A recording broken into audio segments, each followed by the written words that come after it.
My name is Joseph Spencer. From May 1970 to October 1997, I served the United States government as a top secret operative, but not in a category that is commonly known or understood. I was known as a man in black. Following 7 years acting as a counterintelligence agent for the CIA, I was recruited for a new assignment that entailed working within above top secret operations. I was aware of the black budget projects, but never knew the context of them due to their high level of secrecy. Even the president was denied access to their inner workings. Annually, billions of dollars are poured into black projects, which operate without any supervision or intrusion. They have full autonomy.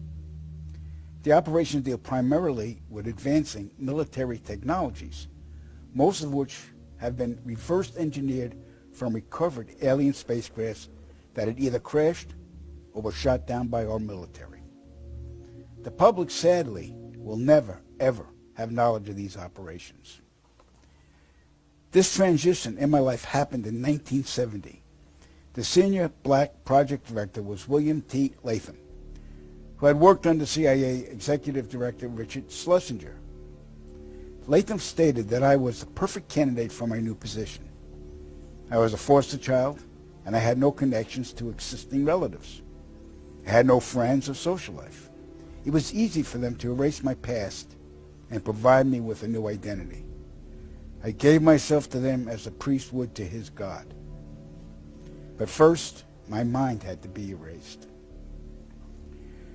I was injected with various forms of mind-altering drugs, LSD, heroin, mescaline, morphine, sodium pentothal, and more. Drug-induced hypnosis followed with antegrade and retrograde amnesia. The goal was to program me to do two things: kill and forget. After 9 months of programming, I had become a man in black. What I later discovered was that not all the men in black were human. About a third were alien hybrids. Their distinctive feature was the absence of whites in their eyes, giving the impression of empty eye sockets. This unsettled me, and it took months to adjust to the reality of alien integration.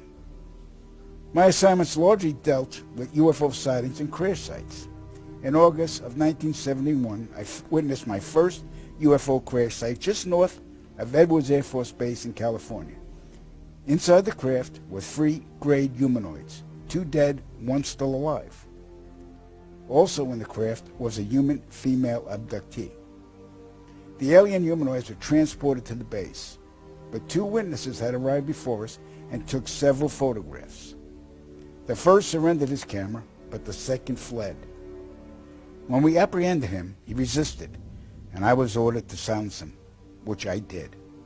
The killing of witnesses was executed with a wand that acted very much like today's taser, but the voltage from the wand would cause immediate cardiac arrest, and the victim's death would be attributed to natural causes. We silenced countless victims, not only men, but women of all ages and even teenagers. The following day, after each kill, our memories were reset, so we would have no recollection of the murders. A good majority of the victims were ufologists and whistleblowers. Among the ufologists I personally silenced were Paul William Cooper, Milton Vigay, Claude Monroe, Anthony Vargas, and noted documentarian Samantha Willis. When my wand malfunctioned with Samantha, I resorted to strangulation. She fought for her life for almost 2 minutes. In recalling this act, I stared into her pleading eyes for the entire duration with absolutely no remorse, guilt, or feelings. That was how effective the mind conditioning was. And it's her face that haunts my dreams more than anyone's to this day. So they stuffed out a documentarian. Yep. Well, that's not good to hear. Yeah. All right, we're going to move on. In 1954, Dwight Eisenhower signed what's known as the Granada Treaty with the alien gray race. In exchange for shared alien technologies, the Greys were allowed to abduct a number of humans annually for medical examination. The Greys also demanded anonymity from the public. A short time later, human technology took a giant leap forward with circuit chips, fiber optics, and lasers. The Granada Treaty is still active today, but the number of human abductions has increased, despite objections from the world governments. Now, the really interesting part. Every year, at least 8 million children go missing in the world. I can attest that 1/3 of them are abducted by government operatives and transported to any one of the 1,477 underground military installations on the planet, then imprisoned for the remainder of their lives. The children are subjected to biological and genetic experiments, dissections, and mutilations performed not by human scientists, but an alien gray species. During my stay at the Vanguard Underground Base north of Phoenix, Arizona, I witnessed many of these procedures. Because there was no form of anesthesia administered to the young patients, the halls reverberated with the screams of tortured children from morning to night. The ones that perished were incinerated in the installation's crematoriums. My point of contact at this base was Lieutenant Colonel Charles T. Leninger, and he was a human-alien hybrid. And get ready for this. In 1994, the World Population Summit in Cairo, Egypt, had 160 nations participate, where they all agreed that the human population was out of control and must be stopped because the world is running out of resources. An agreement was formed that would mandate the reduction of humans from 6 billion to 800 million by the year 2030. This meant finding a method or methods to wipe out nearly 95% of the population. Solutions were discovered, investigated, tested, then created, and have been in full force since. The procedures have been inflicted onto the human race are as follows. 1. Toxic levels of chemically enhanced fluoride have been secretly added to our drinking water over the last 20 years in every city and community on the planet. I personally oversaw the delivery of fluoride barrels to Denver, Chicago, Tampa, and Minneapolis water departments. The adverse effects of fluoride poisoning to the human body are numerous and debilitating. The effects to children is damage to their neurological development, among other serious ailments. 2. Man-made viruses and diseases. The AIDS virus, which was a designer byproduct of the American Disease Institute, was distributed through vaccines to the public in 1980. Instituted as a preliminary population control tactic, the results were successful and led to more lab-produced viruses that have since been unleashed onto the public. Among those is the development of a mutated version of the common flu to replicate the 1918 influenza pandemic that killed 40 million people. The first strain of this new flu virus will be released to the public in late 2017. So if we see a flu outbreak in the late 2017 or early 2018 that's killing people, we'll know this is true. Right. 3. Killing us from the air with neurotoxins, barium chloride, cancer microbes, and viruses by way of chemtrails, released into the skies daily over all inhabited regions by military aircrafts. The effects of these toxins are severe and over time lethal, causing respiratory ailments, cancer, damage to the immune systems, and sterilization in men. Since the chemtrail plan was implemented, sperm count in men has dropped nearly 50%. If this isn't reversed soon, the human race will face early extinction. Now the grand finale. This is some scary shit. In March 1997, an event known as the Phoenix Lights became the most infamous UFO sighting in history.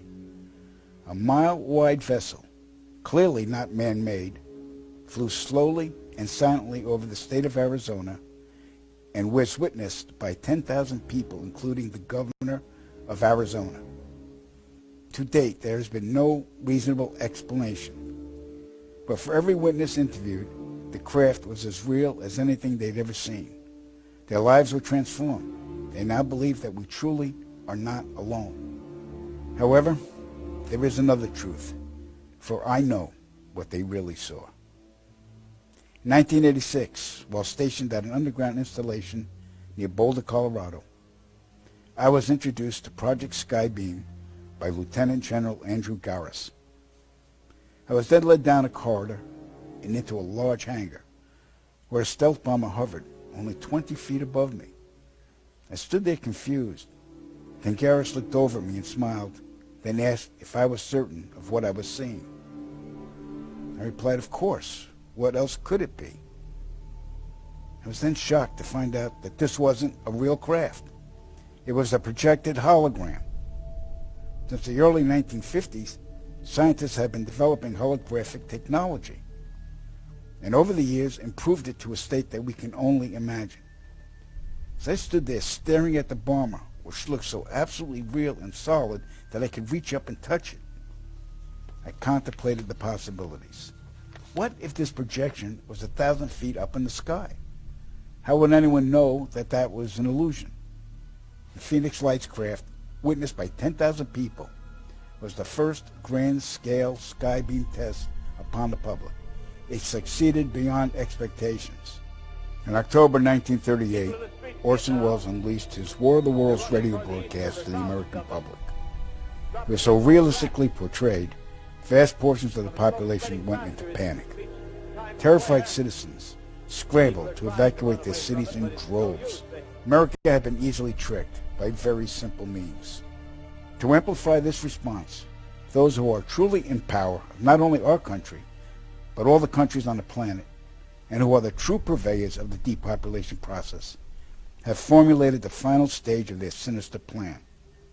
In the year 2024, a global event will alter the course of mankind's future. The world will stand witness to a massive alien invasion. Thousands of projected holographic alien warships will blanket the skies, sending people into a global panic. Real military crafts within the holograms will inflict actual damage to the surrounding areas to sell the gimmick. And as a result of the ensuing human chaos, a one-world government will immediately form without any resistance from the people. They will be the new world order. Once this happens, we as a people will be doomed to enslavement and accelerated depopulation. With that said, the only hope for human salvation is to acquire and spread the knowledge of these activities and agendas. Resist, retaliate, then conquer this imposing enemy. The time is now, as humanity is rapidly approaching its final days.